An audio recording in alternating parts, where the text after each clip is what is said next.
Hi, welcome back. Here's an update on Dungeon Raider for the Commodore 64. This is actually part one of the video, and I've recorded it before, but I've lost it, and I thought I'd uploaded it, but anyway. So this will be part one. Anyway, yes. So as mentioned before this, there was issues with the map file loading and all that kind of stuff. That's all been addressed, and that works very nicely. The last thing, and the most annoying thing actually, is sound. So I have taken the decision to create a sound library that will help in the development of sound effects for the game, yeah, things should work reasonably well. So let's have a look. Here's a test instance, and it's very simple. I mean, if I just run it, actually, let's just run the thing. So I needed a test bed to come up with new sound effects. So there's a whole load of sound effects required for the game, and some of these will make it into the game, other ones won't. So I've just put together a very simple UI down here. It just flats into the screen, and then depending on the button you pushed, it calls various functions. There's two different types. We'll go into that in a minute. So if I start pushing buttons,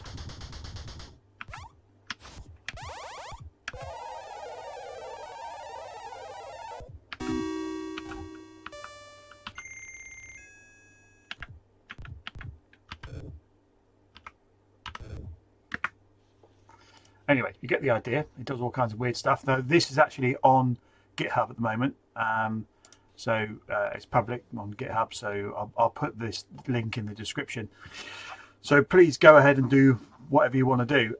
Okay, so the way it works is you include the sound library header file, and it defines a whole load of parameters.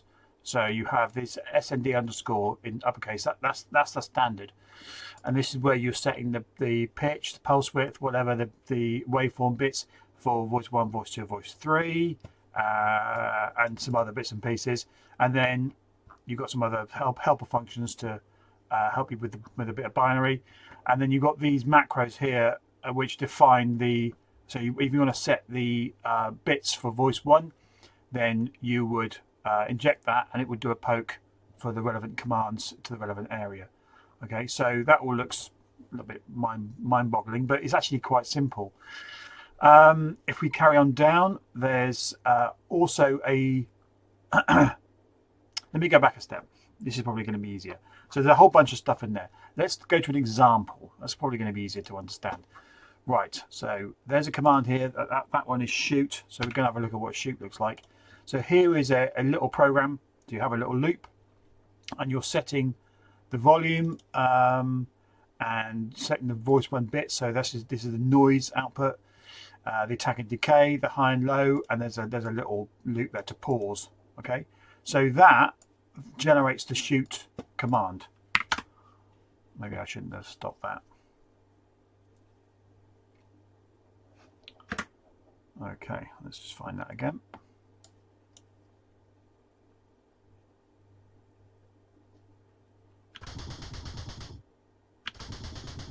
Very simple.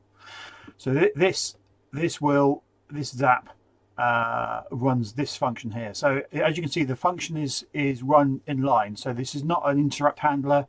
I wanted to find a decent interrupt handler that I could include in the C project, but couldn't find anything.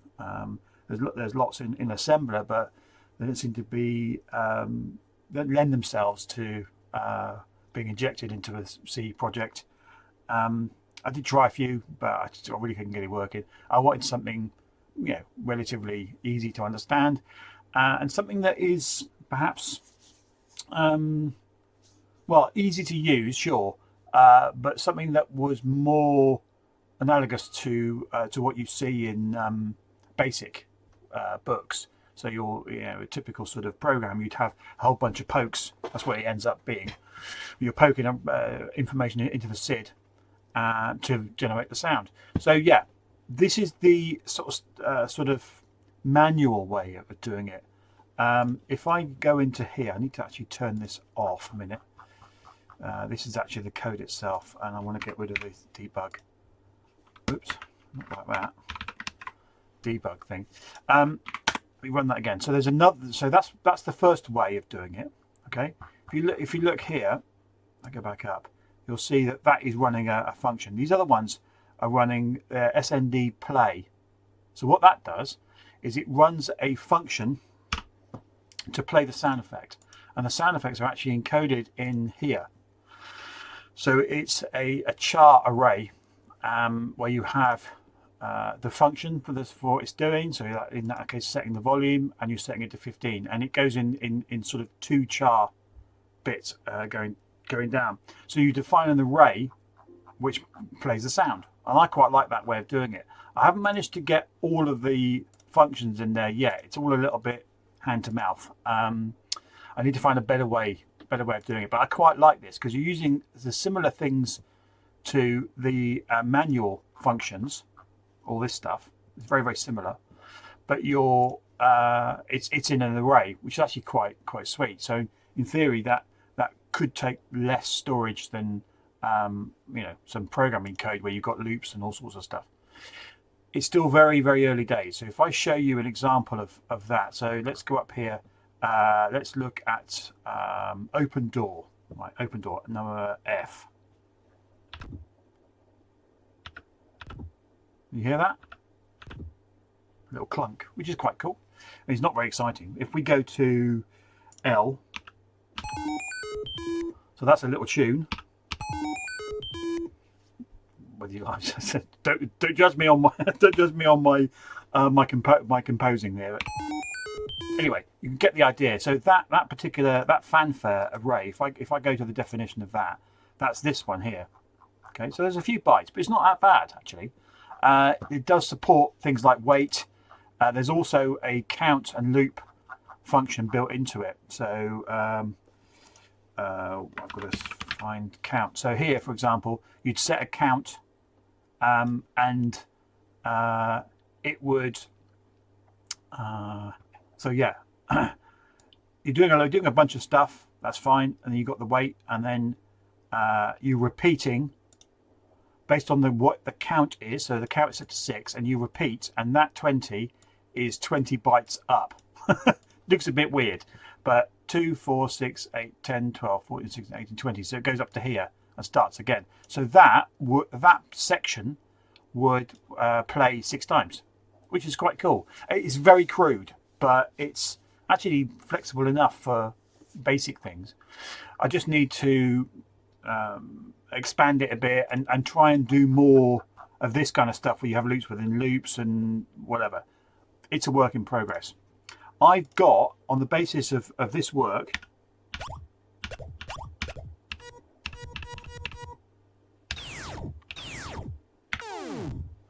I'll stop that.